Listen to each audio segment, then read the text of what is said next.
L'enfant du désert. Chapitre 1. Une oasis au Sahara.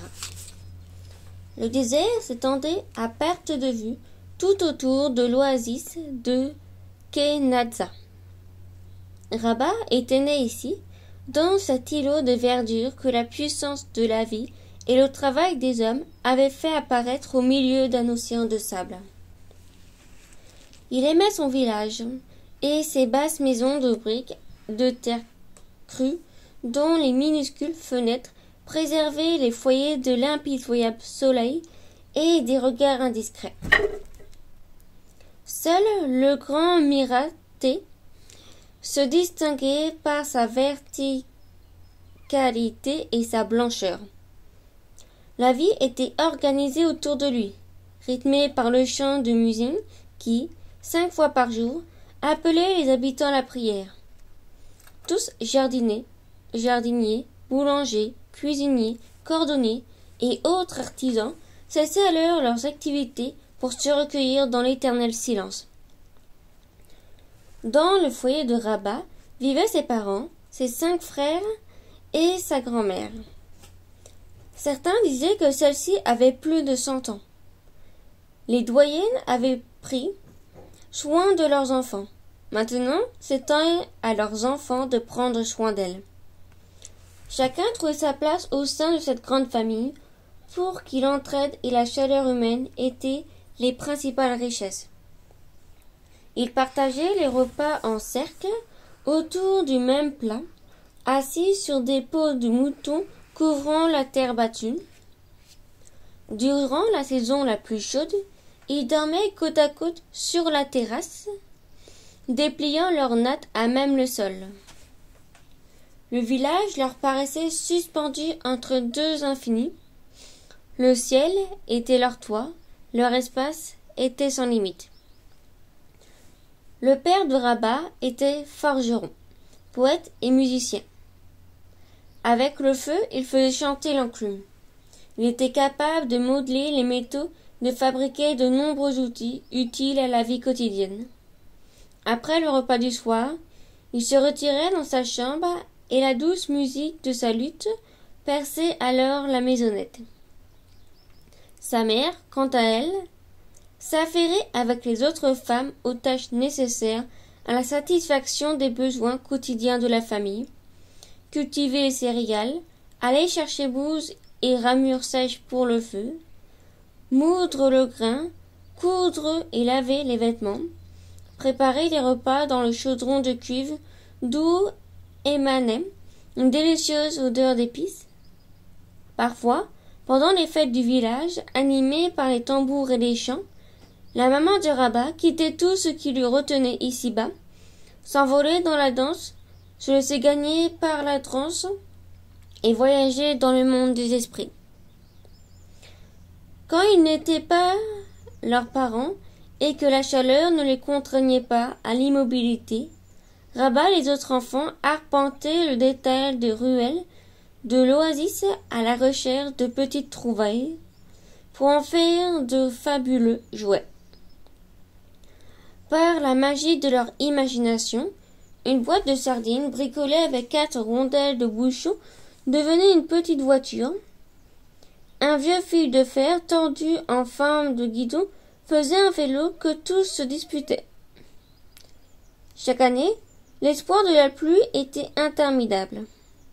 La terre se craquelait de sécheresse, les récoltes diminuaient, les animaux maigrissaient. Dans ces moments où la vie et la mort se côtoyaient de près, jeunes et anciens invoquaient la clémence de Dieu. Quand enfin les premières gouttes se mettaient à tomber, d'un bout à l'autre du village, on pouvait entendre des cris de joie. « La pluie! La pluie !» Alors le clan tout entier se rassemblait pour manifester son bonheur, sautant, tapant des mains, faisant résonner des tambours. Tout se laissait immerger avec un immense plaisir par cette eau bénie qui allait revêtir les jardins remplis de pluie et rafraîchir les cœurs. De temps en temps, un vent terrible s'acharnait sur le village. Il soulevait des bourrasques de sable qui pénétrait dans les maisons et fouettait le visage de ceux qui osaient s'aventurer au dehors. Caché sous le capuchon de sa djellaba, Rabba aimait rester seul dans la palmerie. Là, adossé contre un palmier, il se disait avoir rendez-vous avec le vent. Il pouvait passer de longues heures à écouter le désert en furie. Il se demandait ce qu'il pouvait bien y avoir au-delà. Seuls les nuages et les oiseaux semblaient en détenir le secret. Le berger aussi peut-être, lui qui, chaque matin, accompagnait les animaux du village en quête de quelques broussailles qui feraient leur maigre repas. Les caravanes des nomades fascinaient le jeune rabbin. Ces hommes, libres et légers, venus de partout et de nulle part, avec leurs dromadaires, chargés de sacs de céréales et de tout bien à échanger, disparaissaient à l'horizon sans que l'on sache dans combien de lunes on les reverrait. Peu à peu, Rabba prenait conscience qu'il y avait bien une autre vie en dehors de l'oasis, car des Roumis, ces étrangers à la peau blanche, commençaient à construire leurs maisons et s'installer dans le pays. On disait qu'ils venaient de loin, chercher dans les profondeurs de la terre des cailloux noirs qui brûlent. Cela inquiétait les anciens. Ils percevaient la venue de ces mécréants comme un mauvais présage. Chaque fois que Rabba et ses amis entendaient une de leurs lotos arriver, pétaradant et soulevant la poussière, ils se hâtaient d'escalader la dune pour observer ces gros scarabées brillants se déplacer bien plus vite que des chevaux. C'était fascinant, mais le bruit et la fumée nauséabonde qui dégageaient provoquaient dans leur cœur du garçon un mélange de méfiance et de peur. Un matin, Rabba vit sa grand-mère venir à lui, les yeux emplis de larmes. En un instant, il sut ce qu'elle allait lui annoncer. Son corps le lui disait. Il n'avait pas besoin de mots. Sa mère venait de s'étendre. La maladie l'avait emporté rejoindre les esprits. Comme le voulait la coutume, on l'ensevelit le jour même. Son corps, vêtu d'un linceul blanc, fut remis au sein de la terre. La vie reprit son cours, mais pour Rabba, rien ne pourrait plus être comme avant.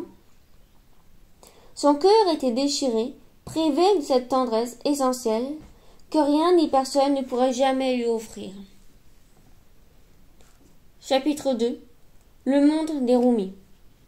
Quelques années plus tard, vint le temps pour Rabba d'entrer à l'école coranique.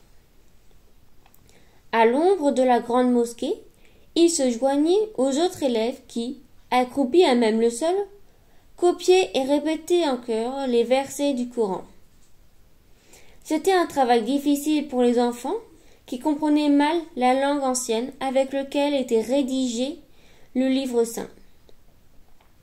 Avec l'aide de leur maître, le grand Taleh Hamed, à la longue barbe blanche, ils déchiffraient petit à petit ce que leur peuple considérait comme la parole de Dieu. Pour la grand-mère de Rabba, c'était très important qu'ils apprennent. Elle disait que cela le préserverait des génies malfaisants. Tout leur matériel scolaire était fabriqué de leurs mains. En guise d'ardoise, ils recouvraient des planches de bois avec de l'argile diluée dans de l'eau.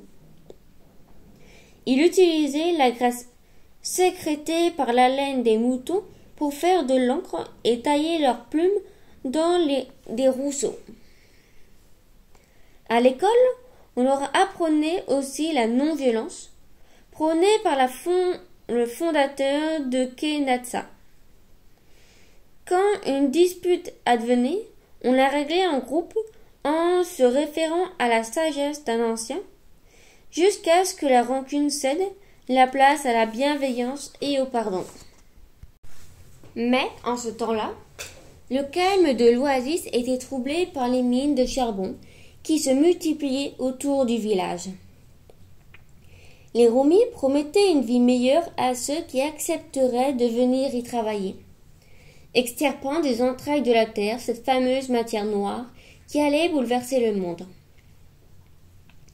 De nombreux hommes du désert, habitués à la lumière du soleil, s'engouffrèrent ainsi dans ces galeries obscures pour y extraire le minerai et gagner quelques sous. De plus en plus d'objets modernes remplacèrent les outils traditionnels et bientôt, le père de Rabat n'eut plus de travail à la forge. Lui qui s'était remarié avait à présent 7 enfants à nourrir. Il finit lui aussi par fermer son atelier et devenir un mineur.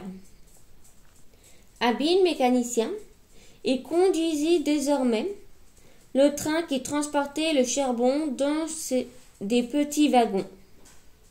Le soir, Rabat le voyait rentrer à la maison épuisé, le visage noir, sali par la houille. Son père n'avait plus le cœur ni à la poésie, ni à la musique.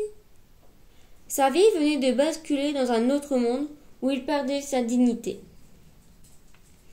Les Roumis exigeaient des hommes qu'ils viennent travailler tous les jours, même quand ils n'en avaient ni besoin ni envie. Les montres remplaçaient la cadence auparavant rythmée par le ciel, le soleil, la lune, les prières et les fêtes. On disait que c'était le progrès, qu'il allait donner plein de bonheur à tout le monde. La grand-mère de Rabat, elle, se méfiait de toutes ces promesses. La première fois qu'elle vit une lampe de pétrole, elle sursauta et dit que ce liquide malodorant était le pu de la terre et qu'il fallait le laisser là où Dieu l'avait mis. Un matin, le père de Rabat vint le chercher, le visage grave, à la fois triste et sévère. Sans dire un mot, il l'emmena dans une autre école, celle des enfants des Roumis. Là, il le confia à l'institutrice et à son mari, et tous les trois lui expliquèrent qu'il serait bien ici, qu'il apprendrait à lire et écrire la langue des Blancs, pour qu'il puisse avoir un bon avenir. Apeuré, Rabat s'agrippa à la main de son père, mais celui-ci le repoussa d'un geste ferme. Il s'en alla sans se retourner. Peut-être pour mieux dissimuler les larmes provoquées par le choix douloureux qu'il venait de faire.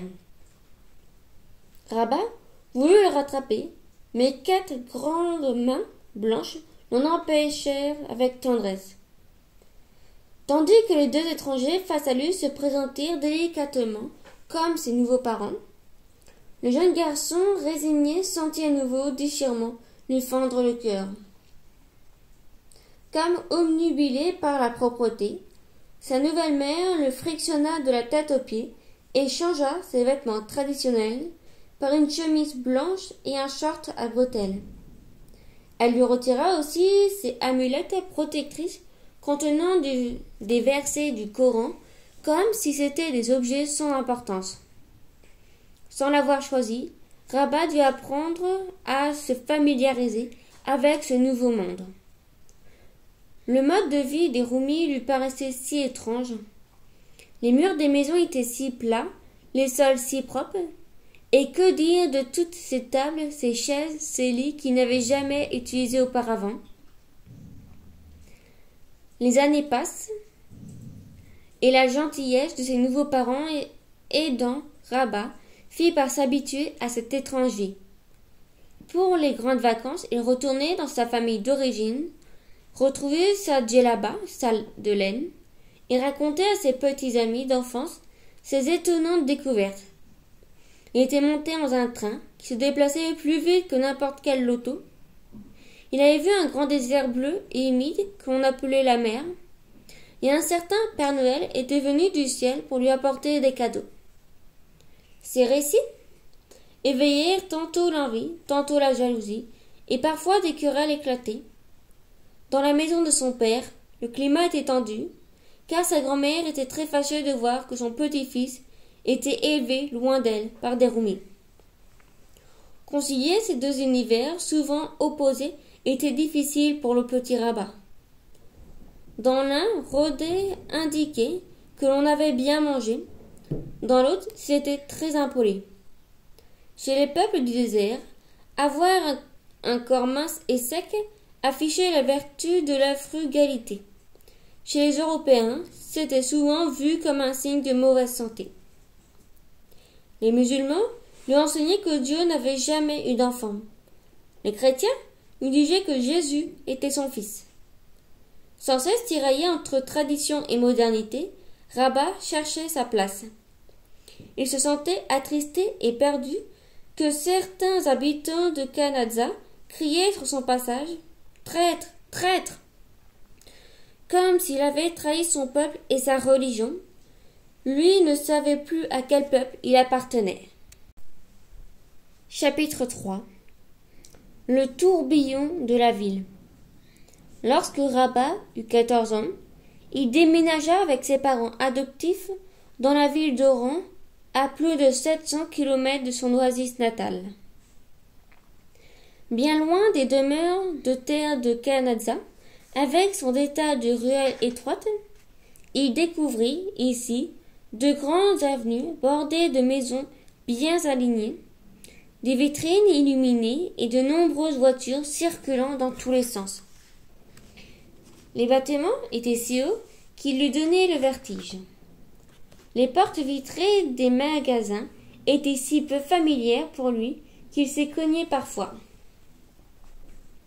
Forcé par le destin à s'adapter à ce nouveau monde, il apprit les règles qu'impose la ville et sentit peu à peu sa vie se transformer. Il étudiait à l'école Jules Renard, où il ne côtoyait plus que des Européens. Au fil du temps, le français remplaça complètement sa langue maternelle et pénétra jusqu'à ses rêves. Avec ses gants en cuir et ses beaux vêtements taillés sur mesure, ses origines semblaient progressivement se dissiper pour laisser place à un civilisé au cœur de Fennec. Lors des vacances suivantes, pendant un été torride, ses parents partirent en voyage en France. Il allait retrouver cette mystérieuse métropole qui intriguait tant le petit rabbin. Se pouvait-il que le monde soit encore plus différent de l'autre côté de la mer Méditerranée? Quant à lui, il revint passer quelques mois à Ascar, au moment même où sa grand-mère semblait l'attendre pour mourir. Bientôt, elle s'envola vers le ciel. Peu de temps avant, elle avait annoncé qu'elle sentait la mort approcher et qu'elle se préparait sereinement pour ce grand voyage. Elle avait recommandé à chacun de bien se conduire, et après les avoir bénis, elle s'était éteinte, le visage en paix, laissant derrière elle un grand vide. Son père ordonna à Rabat de retourner chez les Roumis dans l'espoir que, par l'instruction, il obtienne un jour un bon travail, dans un bureau. Il garderait ainsi les mains propres. Ni l'un ni l'autre ne se doutait que c'était la dernière fois qu'ils se voyaient. De retour à Oran, Rabat laissa derrière lui son passé. Il se passionna pour la littérature, la philosophie, la musique et l'opéra.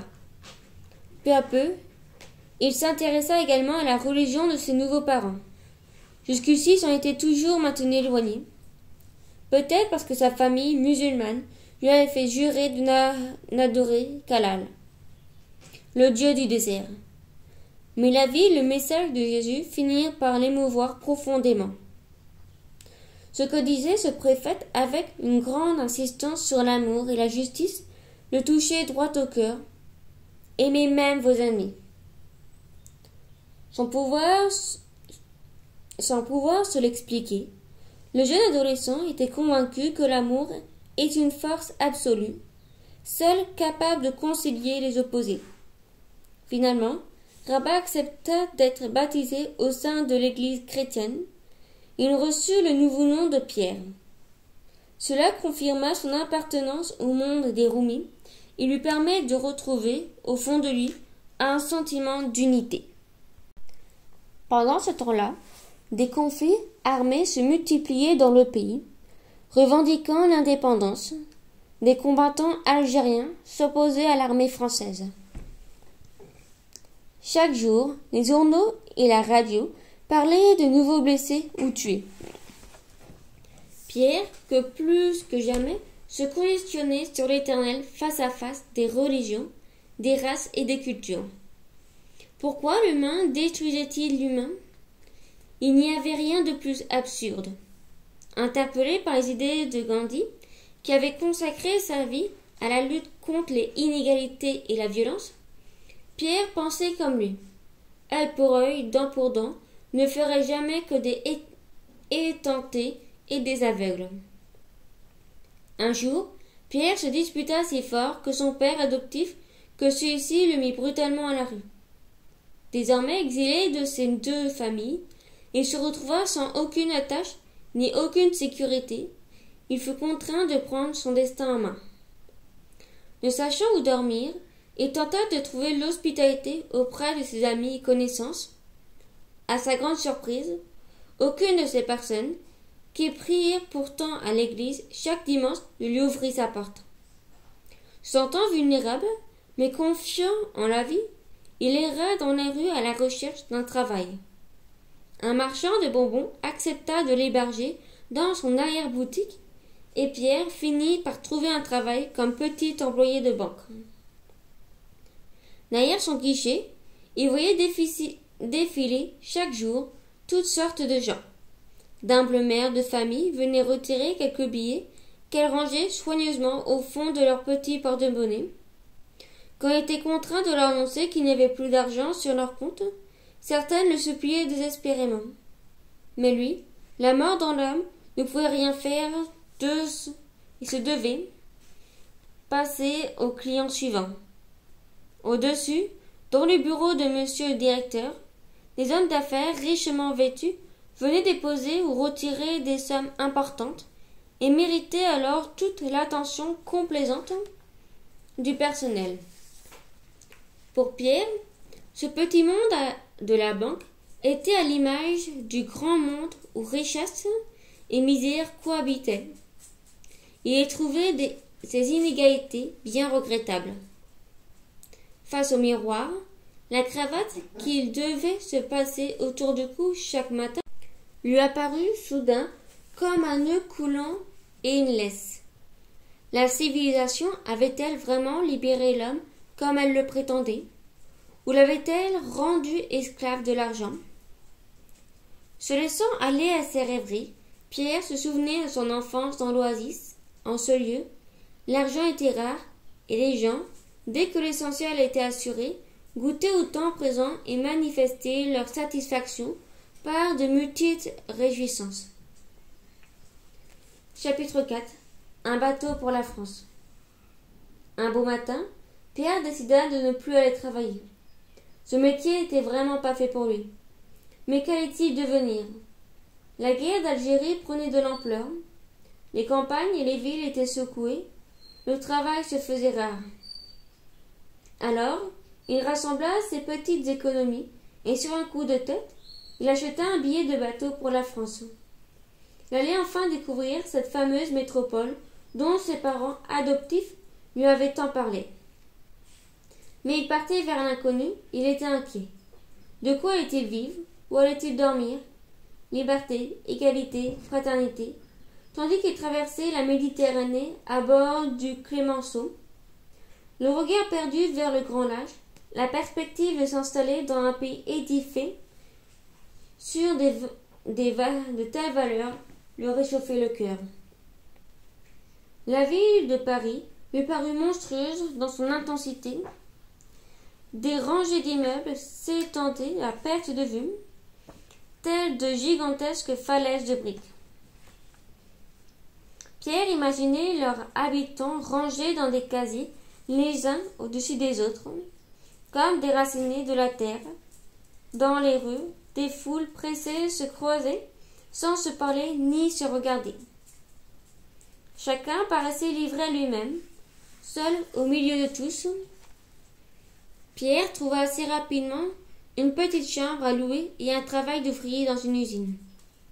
Chaque matin, à l'aube, il se laissait avaler par cette boîte à roulettes qui se déplaçait sous la terre et que les Parisiens appelaient métro. Il trouvait particulièrement lugubre ce monde où le soleil n'apparaissait jamais. À l'usine, sa mission consistait à ranger et classer des pièces de rechange pour les tracteurs et les machines agricoles. Pendant des heures, il répétait les mêmes gestes sous le regard sévère de son contremaître, toujours de mauvaise humeur. Plus vite, plus vite, ne cessait-il de vociférer aux ouvriers. Aucun d'entre eux ne l'appréciait, mais personne ne pouvait se permettre de se plaindre. Chacun avait trop besoin de son salaire pour risquer d'être envoyé. Au bout de 2 années, Pierre se sentait fatigué et dépité. Au lieu de la liberté et de l'égalité dont il avait rêvé, les êtres humains étaient ravalés au rang de producteurs et de consommateurs. Dans ce monde trop sérieux, il n'y avait pas de place pour le rêve, la chaleur humaine, le repos et la contemplation. Il fallait être efficace, rentable, gagner du temps et ne jamais en perdre. Dans cette terrible frénésie, une minorité s'enrichissait et imposait ses lois. Le plus grand nombre ne pouvait que s'y soumettre pour survivre. Partout, sur les murs et dans les journaux, les réclames vantaient les mérites de ces derniers articles à la mode et invitaient les citoyens à les acquérir sans fin. Adossé contre la vitre du métro, épuisé par une nouvelle journée à l'usine dans le bruit et les odeurs désagréables, Pierre regardait défiler les affiches de gourmandises, de voitures, de frigidaires, de vêtements de luxe et de bien d'autres objets attisant sans cesse l'envie. Toutes ces marchandises semblaient promettre le bonheur et la gloire, mais seulement à ceux qui pourraient les acquérir. Malgré cette abondance, le cœur des hommes ne semblait jamais satisfait. Une sensation de manque permanent y demeurait coûte que coûte. Avec l'argent, on peut tout acheter, pensa Pierre, sauf la joie. Au milieu de la grisaille, du boucan et de la dureté de l'usine, Pierre eut la chance de rencontrer Michel. Avec ses grands yeux verts et ses belles boucles brunes, elle entra dans sa vie comme un vent de douceur et de fraîcheur. Très vite, ils se découvrirent des goûts communs pour la musique, la littérature et le théâtre. Après leur journée de travail, ils prirent l'habitude de se retrouver dans un café pour lire ensemble des textes philosophiques. Ces lectures alimentaient leurs réflexions sur le sens de la vie. L'être humain était-il fait pour produire et consommer jusqu'à la mort? La terre et ses innombrables ressources avaient-elles été créées pour être exploitées jusqu'à l'épuisement total? La course à l'argent avait-elle rendu le monde plus harmonieux? Les humains plus heureux? Ces réflexions pouvaient paraître sans importance, mais elles étaient en train d'ouvrir leur esprit, de nourrir leur aspiration à une autre vie proche de la nature et de ses bienfaits. Un rêve se mit à germer en eux. Quitter la ville, s'installer à la campagne et cultiver la terre pour se nourrir, cela devenait comme une obsession déraisonnable, mais que rien ne pourrait plus dissiper. Le sort était désormais jeté. Chapitre 5. Retour à la terre-mère. Comme des bouteilles à la mer, nombreux furent les messages adressés à des personnes vivant à la campagne dont Michel et Pierre entendaient parler ici et là. Dans un premier temps, les retours étaient assez dissuasifs. Votre projet est complètement fou. Le travail de la terre, c'est bien trop difficile. Que voulez-vous faire ici? Personne ne veut plus être paysan. Malgré cela, ils continuaient à faire confiance à leurs rêves. Et un beau jour, quelle ne fut leur joie de recevoir une lettre d'un certain docteur Richard, un médecin de campagne installé en Ardèche, au pied des Genève, qui proposait de les aider.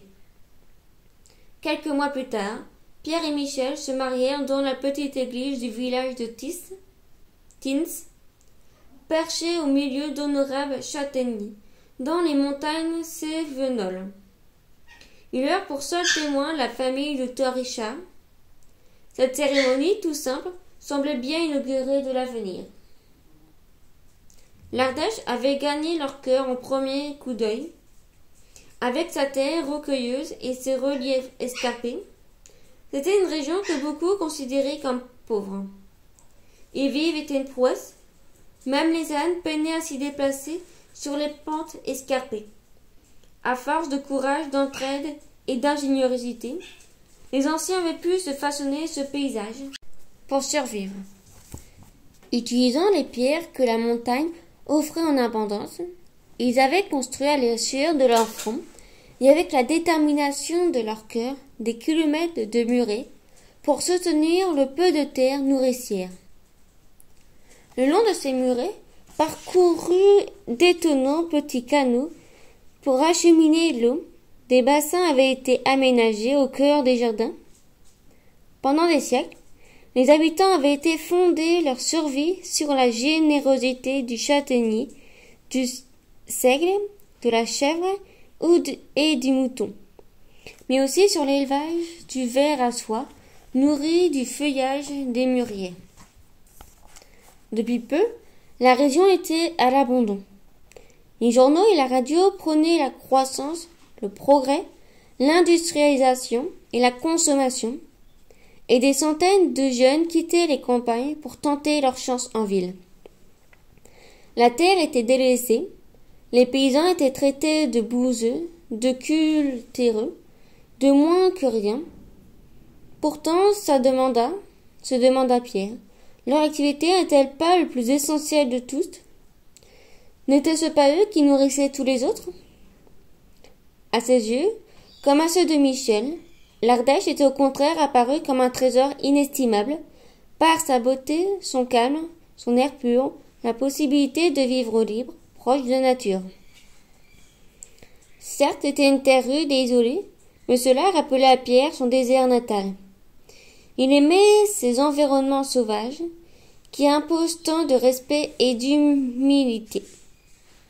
Pour commencer, on leur prêta un petit logis où ils s'installèrent avec la seule et unique valise qui contenait tous leurs effets. Pierre devint élève dans une famille familiale et rurale pour apprendre les bases de l'agriculture. À sa grande surprise, l'obsession du toujours plus qu'il avait rencontré à l'usine se retrouvait à la campagne. Les agriculteurs ne parlaient que de rendement, de quantité et de tracteurs. Le jour du traitement des arbres était pour Pierre un vrai cauchemar. Après avoir dilué dans de l'eau le contenu de petites fioles dont le symbole tête de mort révélait le danger, il devait les vaporiser sur les végétaux. Quelques minutes plus tard, des centaines d'insectes morts jonchaient le sol. Pierre était profondément choqué qu'on puisse répandre ainsi tant de poison sur la terre. Ne pouvait-on pas la cultiver sans la détruire? Pour Michel et Pierre, qui venaient d'accueillir leur premier enfant, il devenait urgent d'avoir leur propre ferme afin de pouvoir y vivre comme ils l'entendaient. Après de longues recherches, ils découvrirent la ferme de Montchamp, au bout d'un chemin presque impraticable. Ils eurent la certitude que ce lieu les attendait, abandonné sur les hauteurs d'une colline, au milieu d'un vaste espace de rochers, de chênes et de broussailles. La maison en piteux état était comme immergée dans la patience. Il n'y avait ni électricité ni eau courante. Le peu de terre cultivable avait été arraché par l'obstination et la sueur humaine. Les pierres avaient été regroupées en murets. La rudesse du lieu avait donc tout pour effrayer le jeune couple. Malgré cela, l'harmonie qui régnait dans ce merveilleux bois de poilives, l'horizon qui l'on laissait entrevoir 17 clochers, ils avaient compté en arrivant. Le silence, la beauté des levers et couchers du soleil eurent raison de tout découragement. Grâce à l'aide d'un ami, qui purent emprunter à la banque la somme nécessaire pour acquérir le petit domaine. L'aménagement fut rapide. Ils ne possédaient presque rien à la ferme, était vide. hormis une vieille armoire et une grande horloge qu'il fallut réveiller d'un long sommeil. Les murs étaient noirs dessus et une délicieuse odeur de feu de bois embaumait encore la pièce. Pendant des années, où certitude et incertitude s'entremêlaient, ils vécurent ainsi assez pauvrement. Étant dans l'obligation de rembourser chaque année leur emprunt à la banque, Michel accepta un emploi d'enseignante chez des religieuses du village voisin, tandis que Pierre restaurait la ferme et d'autres vieilles bâtisses des environs. Il n'avait jamais été formé pour être maçon, mais il exerçait ce métier avec finesse et bon sens. Et la qualité de son travail fut vite reconnue. Il se sentait proche des paysans qui avaient bâti ces solides maisons de pierre avec leurs mains robustes. Ainsi savait-il les restaurer sans trahir leur caractère. Désireux d'offrir un peu plus de confort à Michel et à leur petite fille, il travaillait sans relâche et revenait le soir épuisé. Il remerciait la veillante petite mobilette qu'on lui avait prêtée et qui savait la ramener au foyer sans effort. Les hivers étaient rudes, les automnes aussi, avec leurs trompes de pluie qui rendaient impossible toute activité extérieure. C'est lors de ces longues journées humides que les mains de Pierre se mirent à sculpter spontanément un morceau de bois, puis à modeler de la terre. On aurait dit que se révélait à travers elle l'habileté de son père et celle de tous ses ancêtres. Il construisit un four avec des briques de récupération et se mit ainsi à fabriquer des bijoux et des statuettes qui intéressèrent ses acheteurs. Cela procura un peu de soulagement à la difficile précarité. Pierre ne tarissait pas de gratitude à l'égard de ses mains, dont l'habileté naturelle lui permet de s'improviser maçon, menuisier, plombier, jardinier. Sans elle, il n'aurait jamais pu s'en sortir.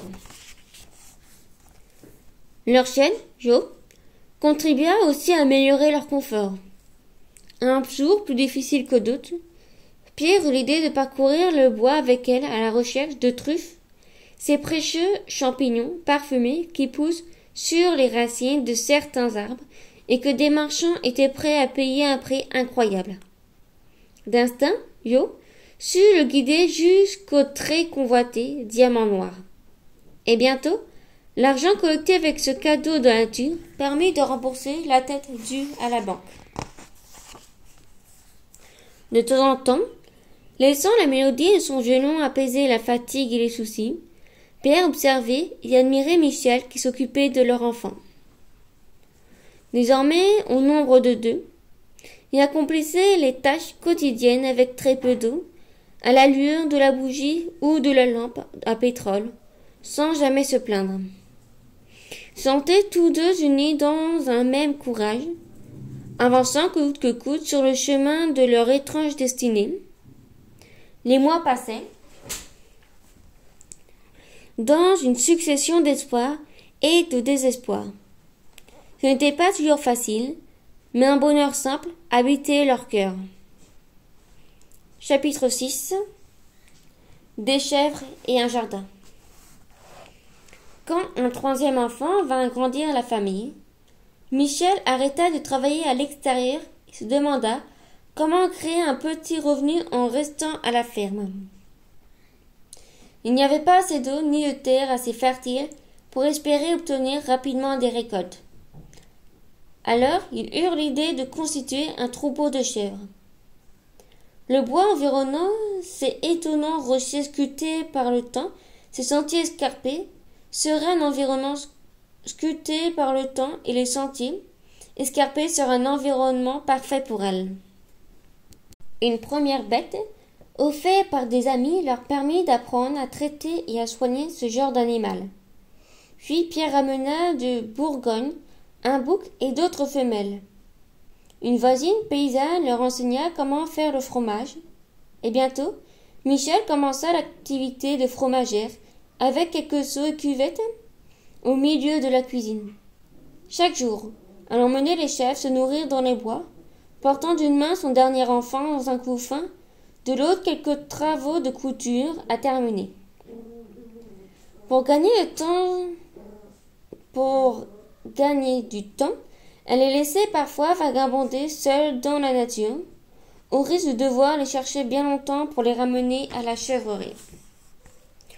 Le fromage de Michel fut très vite un succès.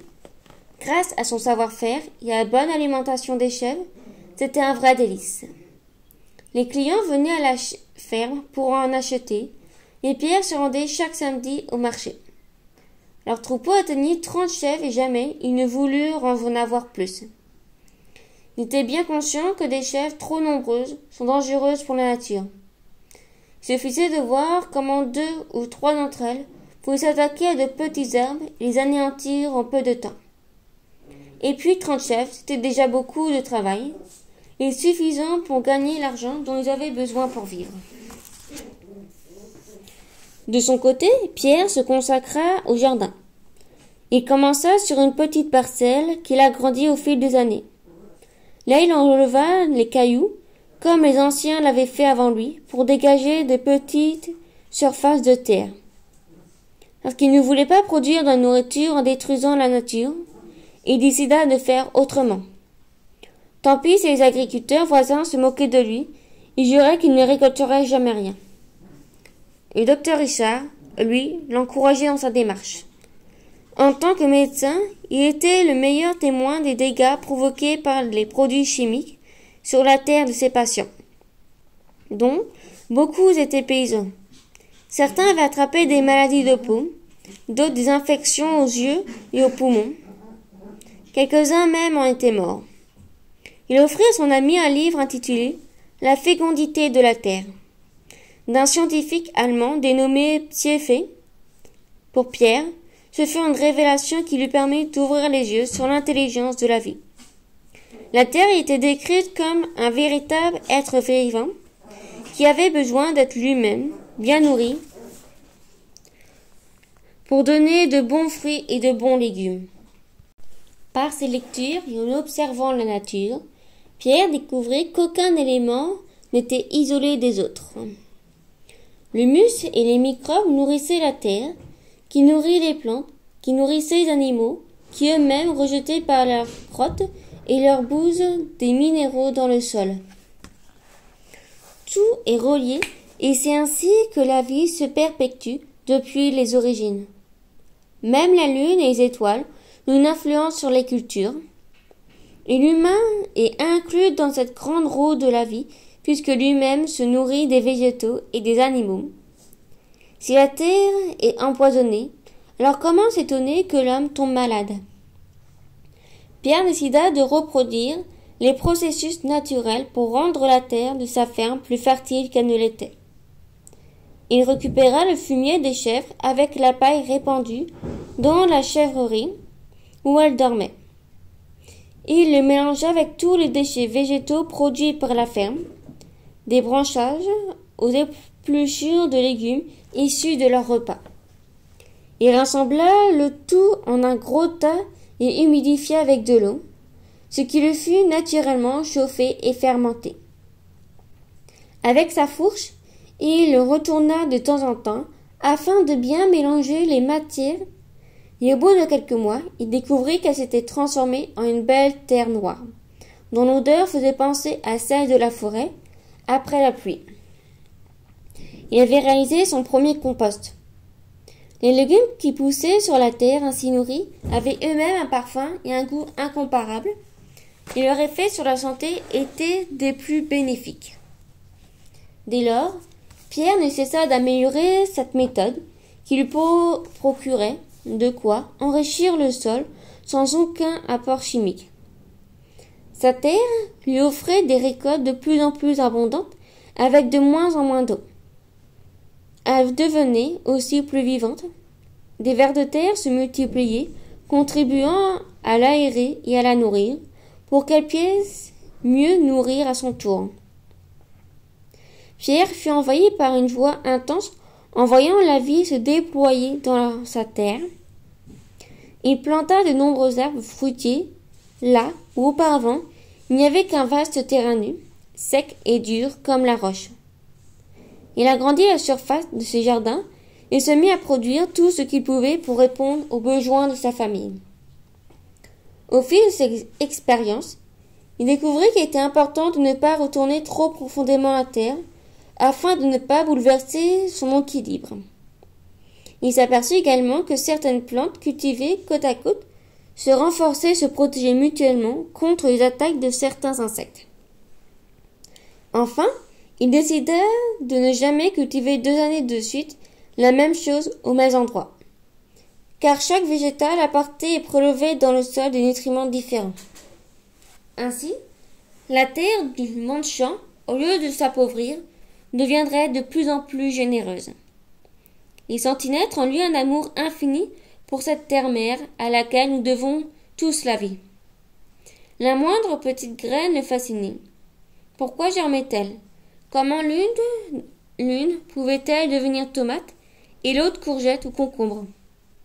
Comment, partant de rien, pouvait-elle donner de vigoureuses plantes portant souvent de grandes quantités de fruits, dont chacun offrait à son tour quantité de graines? Il ne pouvait expliquer. C'était le grand mystère de la vie. Chapitre 7. Le pays des hommes intègres. Après quelques dures années, Michel et Pierre pouvaient se réjouir des fruits de leurs efforts. Les résultats obtenus sur la ferme étaient très encourageants et étonnaient les voisinages. Au bout de 7 ans, l'eau courante était installée, puis l'électricité 6 ans après, et leur niveau de vie très simple s'est amélioré. Ils faisaient toujours attention à ne rien gaspiller pour mieux savourer l'essentiel. En toute chose, ils cherchaient la modération, conscients que les ressources de la terre ne peuvent répondre à tous nos désirs, à toutes nos folies. Ils se sentaient riches et heureux de pouvoir satisfaire par eux-mêmes une bonne partie de leurs besoins. Petit à petit, les gens des environs s'intéressèrent à leur travail. Pierre organisa alors de petits causeriers pendant lesquels il partageait ses expériences. À cette époque, de nombreux jeunes citadins désiraient s'installer à la campagne. Eux non plus n'étaient pas d'accord avec une société qui avait fait de la consommation et du gaspillage un mode de vie, mais aussi aspiraient à vivre libre, en jouissant des biens de la nature, et souhaitaient apprendre l'agriculture pour y parvenir. Michel et Pierre, qui avaient besoin d'aide sur la ferme, accueillirent alors plusieurs stagiaires. Certains y séjournèrent longtemps et devinrent comme des grands frères et sœurs pour les 5 enfants de la famille. Un jour, parmi les stagiaires, arriva un homme africain originaire du Burkina Faso. Il s'appelait Sabo. Il était en visite en France pour découvrir des savoirs et des savoir-faire agricoles pouvant aider son peuple. Accueilli par Michel et Pierre, il leur raconta son histoire. De grandes sécheresses ont ravagé mon pays. Les Blancs nous ont convaincus d'acheter des engrais chimiques et de laisser nos jardins pour ne cultiver que du coton, de l'arachide et du cacao. Ils nous ont promis que nous gagnerons beaucoup d'argent et pourrions ainsi sortir de la pauvreté. Mais cela abîmait encore plus nos terres et nos récoltes n'ont cessé de diminuer. Pour payer les engrais, en nous endettant, nous nous sommes ruinés. Nos familles n'ont plus rien à manger. Nos greniers se sont vidés. Nous ne savons plus comment nous en sortir. Beaucoup de jeunes sont partis tenter leur chance dans les villes. Bon nombre sont devenus misérables. Quand Saïbou découvrit les pratiques naturelles que Pierre s'appliquait sur sa ferme pour redonner vie à sa terre très pauvre, un grand espoir envahit son cœur. Il était certain que ces méthodes pouvaient aider les paysans de son pays. Cette manière de faire n'exigeait aucun argent et était donc accessible aux plus démunis. Quelques mois plus tard, Pierre fut invité par le gouvernement du Burkina Faso pour enseigner son agroécologie dans des écoles pour jeunes agriculteurs. À son arrivée à l'aéroport des Ouagadougou, il fut surpris par le grouillement de vie qui animait la capitale. Des centaines de motocyclettes et de vieilles voitures chargées de rabord se mêlaient en charrettes, aux vélos et aux piétons dont les vêtements colorés égayaient la ville. De nombreuses vendeuses arpentaient les rues, leurs bébés sur le dos et sur la tête, de grands plateaux chargés de fruits, de poissons séchés et d'arachides. Un brouhaha et le vent enveloppaient, le tout dans une brume de poussière vertigineuse. Pierre retrouva d'emblée quelques saveurs et sensations de son enfance. Le soleil ardent, le cœur amolli par la chaleur, les rumeurs lointaines des chants, des tatames et de l'appel de la prière, et les visages des enfants souriant malgré la nourriture insuffisante. Fidèle à la chaleur humaine de son peuple, Saïbou accueillit Pierre avec une hospitalité remarquable, non seulement comme un ami, mais comme un frère. Sur sa petite moto brinque-ballante, sillonnant les routes cabossées du pays, il lui fit découvrir sa culture et le mena en brousse, là où les paysans l'attendaient. Pierre était heureux que son expérience puisse être utile à d'autres, mais une fois sorti de la capitale, c'est avec une grande tristesse qu'il découvrit que la terre rouge de l'Afrique était en train de devenir un grand désert. La couverture végétale disparaissait, détruite par la sécheresse, par les animaux qui la broutaient, par les hommes. Complètement dénudée, la terre était livrée à la violence des vents et des pluies qui la lessivaient, plus qu'elle ne l'abreuvait. Les grandes fissures qui la déchiraient finissaient par mettre à nu son squelette. Sans perdre de temps, Pierre rassembla les paysans. Accroupi parmi eux, sous l'ombre d'un grand arbre, il savoura l'eau dans la calebasse qu'on lui tendit en signe de bienvenue. Ainsi réconforté, il prit la parole. « Notre terre est une mère qui vit, qui respire. Vous lui demandez beaucoup, mais vous ne lui donnez rien en retour. Vous devez l'aimer et la nourrir. Aujourd'hui, elle est affamée, fatiguée. L'esprit de la terre est fâché, les produits chimiques l'ont agressée. C'est peut-être parce que les hommes n'ont plus respecté la vie qu'elle se retourne contre eux. Il est urgent de recréer le grand cercle de la solidité entre le ciel, la terre, les végétaux, les animaux et vous-même. » Les paysans écoutaient avec beaucoup d'intention. Ils étaient touchés, émus. Ils se souvenaient que leurs grands-parents savaient comment soigner la terre, mais eux avaient oublié. Ils suivirent les conseils de Pierre pour réaliser de bons composts avec ce qu'ils avaient. Le fumier des animaux, les pailles, les feuilles mortes, les bouses, les os et de la cendre. Pierre leur montra aussi comment construire de longs cordons en pierre qui aideraient l'eau de la pluie à s'infiltrer dans la terre et à lui redonner vie. Il leur apprit à soigner les plantes malades avec d'autres plantes. Il leur dit d'aller faire le tour des villages pour retrouver auprès des anciens les graines qu'ils cultivaient auparavant. Ces semences sont bien meilleures que celles des Blancs. Elles sont naturelles et adaptées à votre terre. C'est l'un des dons les plus importants de la vie. Grâce à chacune de vos récoltes de graines, vous pourrez semer de nouvelles l'année suivante. Si les semences naturelles venaient à disparaître, nous ne pourrions plus vivre. Ce trésor est plus précieux que tout l'or de la terre. Pendant plusieurs années, Pierre revint ainsi passer tous les hivers au Burkina Faso, quand sa ferme en Ardèche, entretenue par Michel, exigeait moins de travail. Il devint un paysan sans frontières. Enseignant partout où cela était possible une agriculture respectueuse de la vie. Ses efforts face à la famine qui s'étendait en Afrique étaient insuffisants. Mais l'agriculture écologique ne cessait de se répandre. Chapitre 8.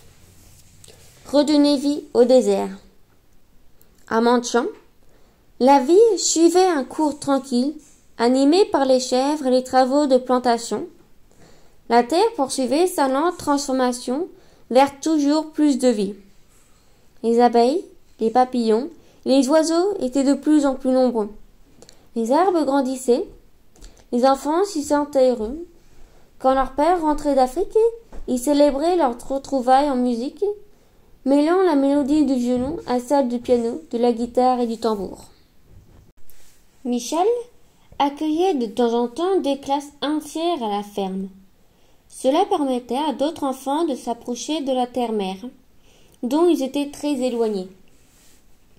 Plus tard, leur fille Sophie poursuivra cette activité en créant une école non loin de Montchamp.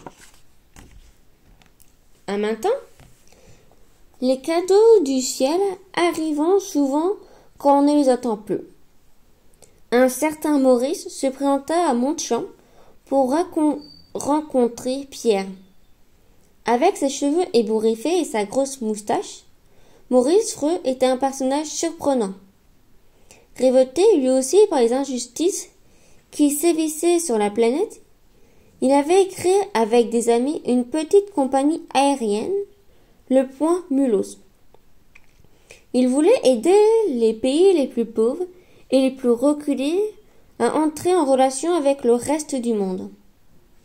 En vendant les billets d'avion les moins chers du marché, il souhaitait rendre le voyage accessible au plus grand nombre.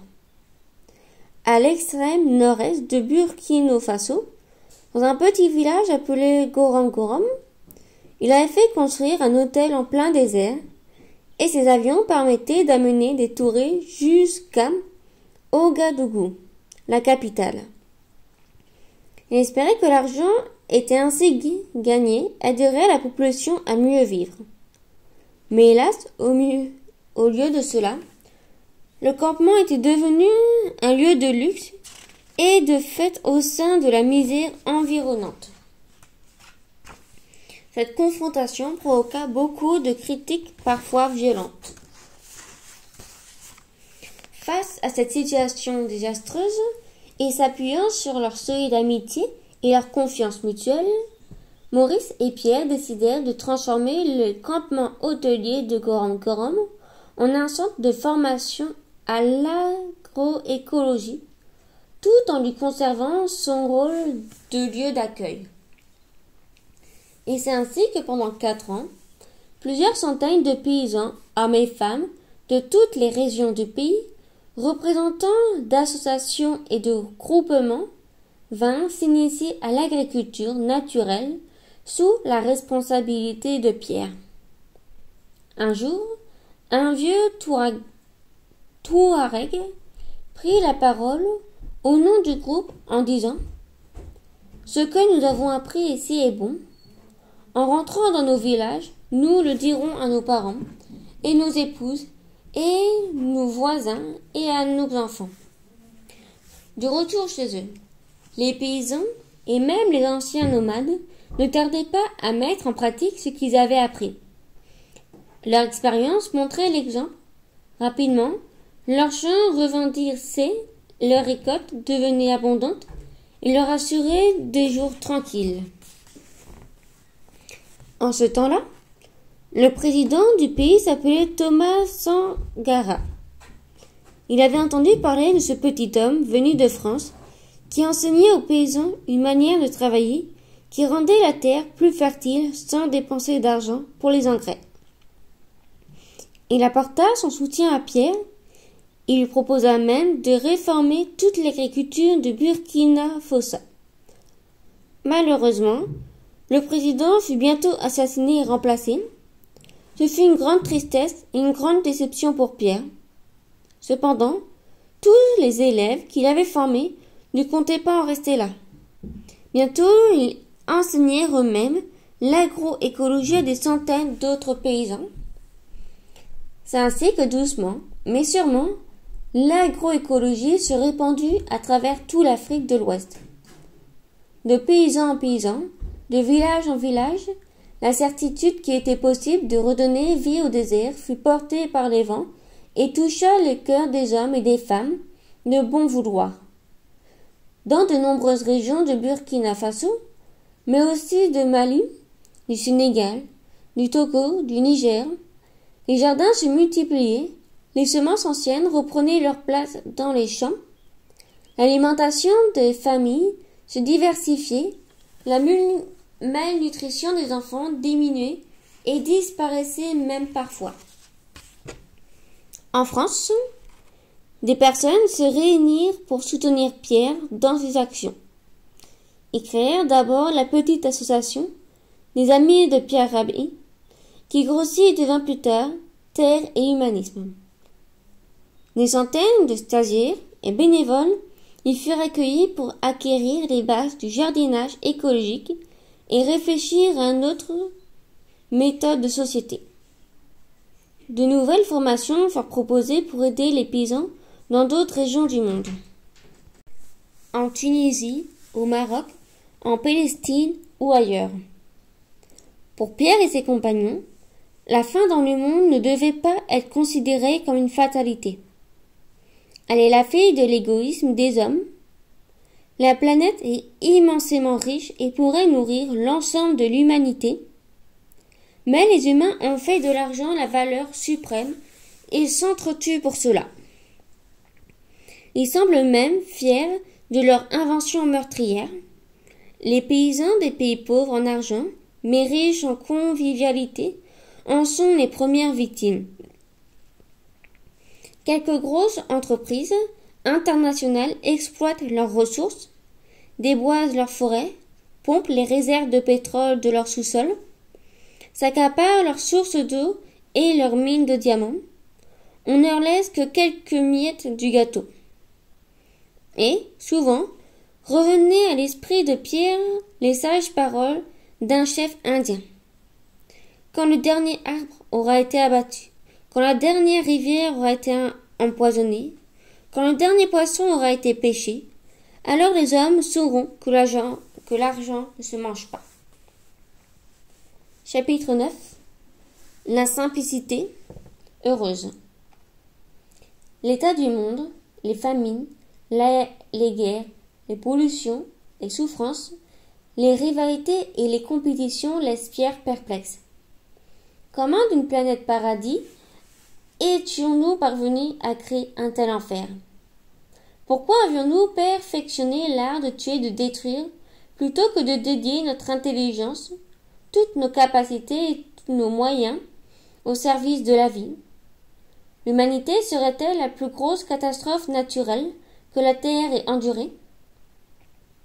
L'humain s'était proclamé lui-même le roi de la création. Quelle vanité, s'écria Pierre. Ce n'est sûrement pas un congrès de girafes et d'éléphants qui l'a ainsi mis sur le trône terrestre.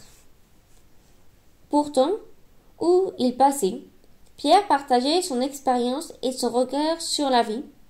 Ses talents de conteur se déployaient et touchaient le cœur de ceux qui l'écoutaient, éprouvant le besoin de coucher sur papier son incroyable destin. Il publia du Sahara aux Cévennes un premier livre sur son histoire, puis un second sur son aventure africaine, chez un petit éditeur courageux qui s'appelait Candy. Tous deux reçurent un prix littéraire Concevenol. De nombreux autres ouvrages allaient suivre, dont certains seraient traduits en plusieurs langues, même en Corée et en japonais. Entre ces nombreux voyages et engagements dans divers projets et pays, Pierre gardait toujours un temps pour cultiver son potager. Les mains dans la terre, il s'éloignait de la cadence du monde moderne pour retrouver les rythmes éternels, ceux de la nature au sein de l'univers, ceux qui se retrouvent dans notre respiration et les battements de notre cœur, mais aussi dans le silence, là, accueilli par la terre, caressé par le vent, émerveillé par la profusion de vie qu'offre la nature. Il se sentait en grande communication avec tout ce qui vit. Même les rochers lui paraissaient vivants. Il semblait être le gardien de la mémoire de la longue histoire de l'humanité, à la fois triste et joyeuse. Un sentiment d'amour et d'éternité imprégnait Pierre au plus profond de son être. Un soir, après avoir coupé le jour durant du bois à la main avec l'aide d'un voisin, il s'assit pour se reposer et contempler le soleil couchant. À l'horizon, se découpait la magnifique silhouette d'un grand arbre. Devant tant de beauté, Pierre s'extasia et dit doucement à son ami: « Regarde. » Au lieu de partager son admiration, d'autres lui répondit et, évaluant la taille de l'arbre: « Oui, il y a au moins 6 terres. » Cette réaction confirma à Pierre que notre obsession du pratique et du rentable était en train d'ôter toute poésie au monde.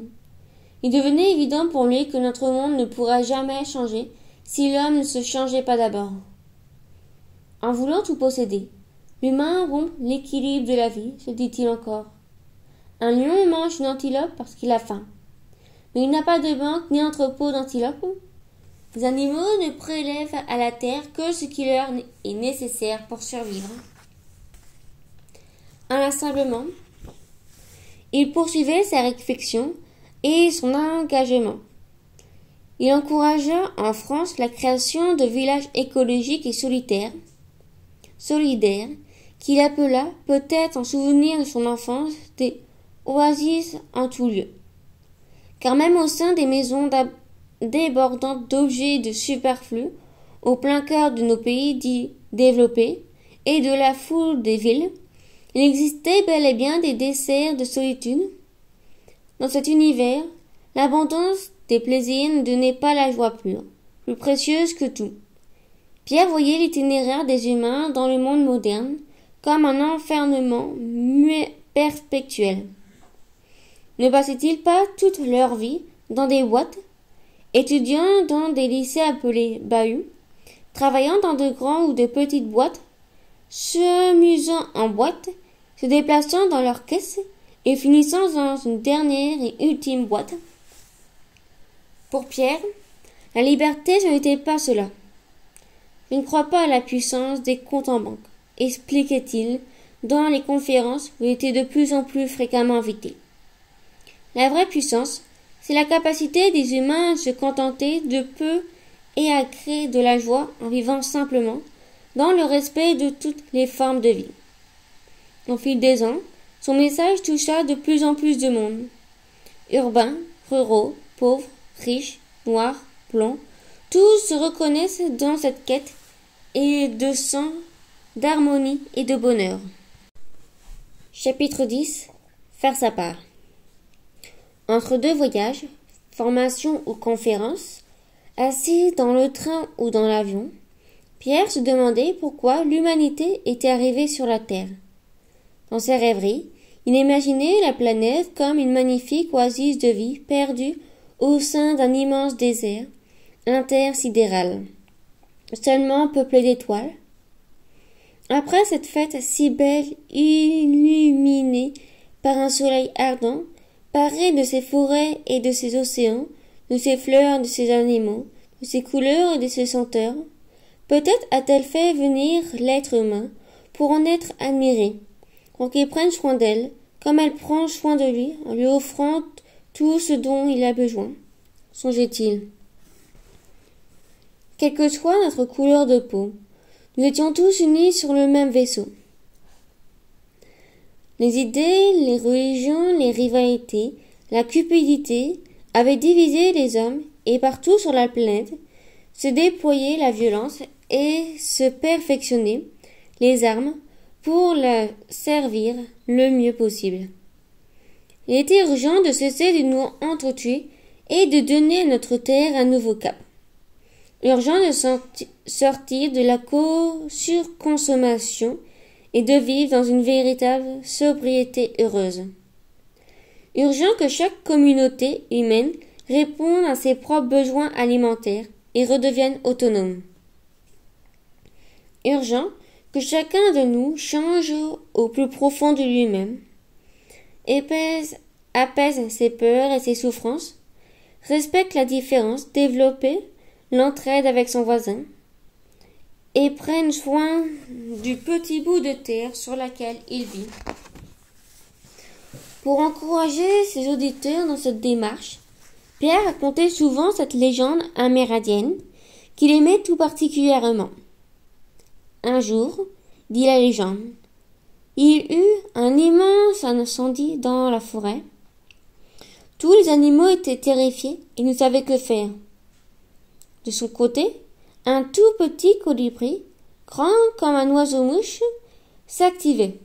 Il volait jusqu'à les rivières, prenait quelques gouttes dans son bec et revenait aussitôt les jeter sur le feu. Et, sans relâche, il recommençait. Le tatou, surpris et irrité par ce comportement absurde, lui dit « Mais que fais-tu, colibri? Tu ne crois quand même pas pouvoir éteindre le feu avec ces quelques gouttes d'eau ?» Le colibri lui répondit en le regardant droit dans les yeux. « Je le sais, mais je fais ma part. » En 2002, toujours habillé de vêtements simples, de bretelles et de sandales, Pierre osa se présenter aux élections présidentielles pour répondre aux sollicitations de nombreuses personnes. Oh non, il n'espérait pas devenir président. Ce qu'il souhaitait, c'était semer des graines dans le cœur et dans la tête du plus grand nombre de personnes.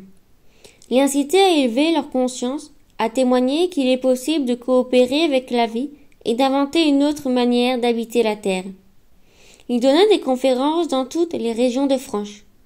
Les salles se remplirent et devinrent des lieux de débat et d'échange sur l'écologie, l'éducation, l'agriculture, l'émancipation des femmes et bien d'autres sujets. Quelques années plus tard, ces idées engendrèrent la création d'un vaste mouvement citoyen appelé Colibri, comme l'oiseau de la légende. Ce mouvement regroupe aujourd'hui des milliers de personnes motivées par la création d'une société respectueuse de la terre et de l'humain. Beaucoup d'entre elles se mettent à cultiver un jardin et changent leur mode de vie vers plus de simplicité et d'harmonie. De nombreuses oasis voient le jour, dans lesquelles les gens prennent soin les uns des autres, les plus jeunes et les plus vieux, et prennent aussi soin de la terre-mère. La renommée de ce petit homme, né au fin fond du désert, ne fait depuis que grandir. Des chanteurs, des philosophes, des acteurs, des écrivains et d'autres personnages célèbres s'intéressent à lui et lui offrent leur soutien. Certains hommes politiques veulent le rencontrer et échanger avec lui. Il a écrit le livre Graines de possible avec son ami Nicolas Hulot et est souvent invité sur le plateau de télévision et dans les studios de radio. Il a reçu la médaille de chevalier de la Légion d'honneur en récompense des services rendus à son pays. Son action est reconnue par l'UNESCO. Son nom a été donné à une rue, à un parc et à plusieurs centres sociaux en France, ainsi qu'à de nombreuses écoles d'agroécologie en Afrique. De temps en temps, au beau milieu de toutes ces activités, Pierre s'arrête et admire la ferme de Montchamp. Elle est aussi devenue une véritable oasis de vie. D'une terre abandonnée et asséchée, ils ont créé ce que Michel appelle un petit paradis. Même si la maison est restée en travaux pendant près de 30 ans, et même si leur aventure a parfois été difficile, tous deux ne regrettent rien. Levant les yeux au ciel, Pierre revoit le chemin parcouru, se souvient d'où il est parti et regarde là où il est arrivé. Il se questionne sur le destin. Est-ce nous qui créons notre propre chemin, ou est-ce lui qui s'impose à nous? Suivre son cœur, c'est certainement là l'essentiel. Finalement, tous les honneurs reçus l'ont empli de gratitude et stimulent son courage pour continuer à servir les humains et la nature et contribuer à l'indispensable paix universelle. Toi aussi, jeune lecteur, jeune lectrice, tu peux faire ta part. Comme le petit colibri et comme Pierre, l'enfant du désert, tu peux participer par chacun de tes actes et de tes pensées à la naissance d'un nouveau monde où les êtres humains vivront enfin en paix sur la terre. Fin de l'histoire. Mais, pour aller plus loin, quelques repères. 1938, Pierre naît en Algérie dans l'oasis de Kenatsa. 1942, Pierre est confié par son père à un couple de Français pour être éduqué tout en restant en lien avec son milieu d'origine. 1952, Pierre déménage dans la ville d'Oran avec sa famille d'adoption. 1959, à 21 ans, Pierre quitte l'Algérie et embarque pour la France. 1961, Pierre et sa femme Michel s'installent en Ardèche. 1963, Pierre et Michel achètent la ferme de Montchamp et s'y installent dans des conditions très précaires. 1973, des premiers stagiaires sont accueillis à la ferme et Pierre commence à transmettre son savoir-faire. 1975, l'électricité arrive enfin à Montchamp. 1981, Pierre retrouve la terre africaine et anime une première formation pour les jeunes agriculteurs du Burkina Faso.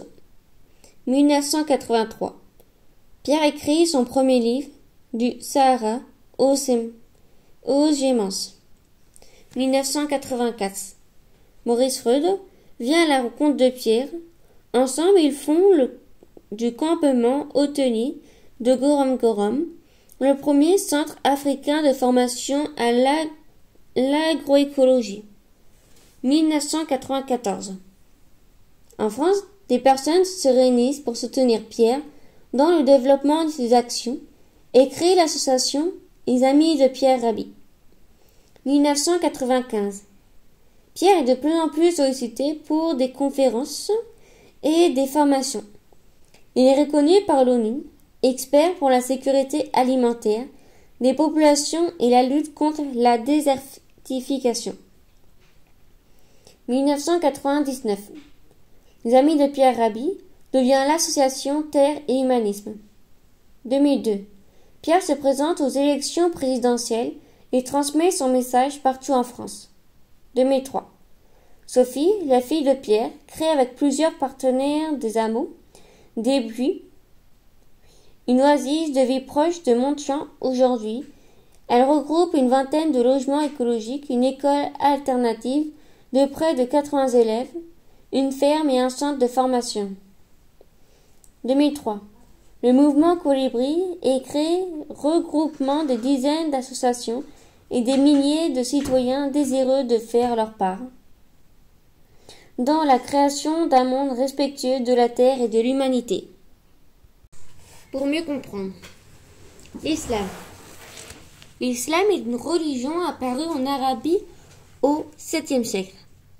Comme le christianisme, c'est une religion monothéiste, c'est-à-dire fondée sur la croyance en un seul Dieu. Les fidèles de l'islam sont appelés les musulmans. Pour eux, le Coran est un livre sacré. Ces 6236 versets contiennent l'ensemble des révélations faites par Dieu au prophète Mohammed, qu'il a ensuite transmises aux hommes. Le nom de Dieu est halal en Europe, mais les musulmans lui donnent aussi 99 autres noms. D'après les 5 piliers de l'islam, tout musulman doit prier 5 fois par jour en se tournant en direction de la Mecque. Le soufisme est l'un des courants de l'islam pratiqués par la famille de Pierre en Algérie. Il privilégie une approche intérieure de la région et prône l'amour comme seul et unique chemin menant à Dieu. La colonisation. La colonisation désigne l'occupation d'un territoire par un peuple ou un pays étranger. Déjà, plusieurs siècles avant Jésus-Christ, les empires grecs et romains s'étaient ainsi étendus autour de la Méditerranée. Mais c'est au XIXe siècle que la colonisation prend une ampleur particulière. Les pays européens, alors en plein essor industriel, cherchent à étendre leur puissance et à s'enrichir en exploitant les territoires et les ressources d'autres pays. En 1984, lors de la conférence de Berlin, ils se partagent entièrement à l'Afrique. L'Asie est aussi largement colonisée, à l'exception de la Thaïlande et de l'Iran. Souvent, les conquêtes se font sans difficulté. Les Européens possèdent une énorme avance technologique sur les peuples qui n'ont pas ou ont peu de moyens de se défendre. Les Anglais et les Français deviennent les deux empires principaux. Si les colons prétendent aider au développement des territoires qui envahissent, les effets de la colonisation sont discutables. D'un côté, les colons mettent en place de nouveaux moyens de transport, des usines et même des écoles et des hôpitaux. D'un autre côté, ils s'accaparent souvent les meilleures terres, exploitent parfois les populations indigènes et détruisent les cultures et savoir-faire locaux. Ils introduisent l'agriculture moderne fondée sur l'utilisation d'engrais chimiques et répandent un mode de développement fondé sur le toujours plus et le temps-argent, qui génère les inégalités et dégrade rapidement l'environnement. Au début du XXe siècle, dans divers pays colonisés, des mouvements nationalistes commencent à réclamer leur indépendance. Des contestations s'organisent, des conflits éclatent et débouchent parfois sur des guerres d'indépendance, comme ce fut le cas en Algérie dans les années 1950 et 1960. Le charbon. Le charbon est une roche de couleur noire fondée par l'accumulation et la transformation très lente et très ancienne des débris végétaux. La plupart des gisements de charbon se sont formés sous terre il y a 300 ou 350 millions d'années. En Chine, l'usage du charbon est très ancien, mais c'est seulement lors de la révolution industrielle au XIXe siècle que les hommes ont commencé à l'utiliser de façon intensive. Pour cela, ils ont creusé de longues galeries dans le sol à la manière des taupes appelées les mines de charbon. L'extraction du charbon dans les mines est un travail pénible et dangereux, non seulement à cause des accidents, de éboulements, du manque d'air, mais aussi des effets de gaz et des poussières sur la santé des mineurs. Le charbon permet de produire de l'électricité et de l'acier. Grâce à l'acier, les premiers chemins de fer, wagons, voitures ont pu être fabriqués. L'inconvénient du charbon est qu'il est très polluant. Le fait de le polluer peut faire fonctionner des usines ou des véhicules à vapeur dégagent du dioxyde de carbone dans l'air et participent au réchauffement climatique. Il a été peu à peu remplacé par le gaz et le pétrole, puis plus récemment par des énergies renouvelables. Toutefois, il représente encore un tiers de la production mondiale d'énergie. Dans le village de Kenadza, où Pierre est né, la première mine a été creusée en 1917. Très vite, la région est devenue un important bassin minier de l'exploitation de charbon et complètement révolutionné le mode de vie des populations locales. La révolution industrielle. La révolution industrielle est une période historique qui a commencé au début du XIXe siècle et s'est poursuivie jusqu'au XXe siècle. Elle a reposé sur des découvertes et des innovations technologiques qui ont bouleversé le monde de vie des humains, leurs méthodes de production, leur échange et leur déplacement. Les machines à vapeur ont remplacé la force animale. Elles ont servi de moteur aux premières locomotives et automobiles ainsi qu'aux bateaux à vapeur. Le charbon s'est substitué au bois et a permis la fabrication de nombreux objets en métal. Dans le textile, des métiers à filer et à tisser mécaniques ont multiplié par 10 la quantité des tissus produits. L'industrie chimique s'est développée et les engrais chimiques ont fait leur apparition dans l'agriculture. L'ampoule électrique a été inventée en 1879. Le télégramme électrique fut expérimenté en 1844 et a donné naissance 30 ans plus tard au premier téléphone. Après la révolution industrielle, la puissance des machines et l'utilisation des moteurs ont réduit peu à peu le travail à domicile et les petits ateliers. Les groupements auparavant paysans ont délaissé leur activité artisanale et agricole pour gagner leur vie dans les usines et les nouvelles entreprises en ville. Ce fut l'exode rural.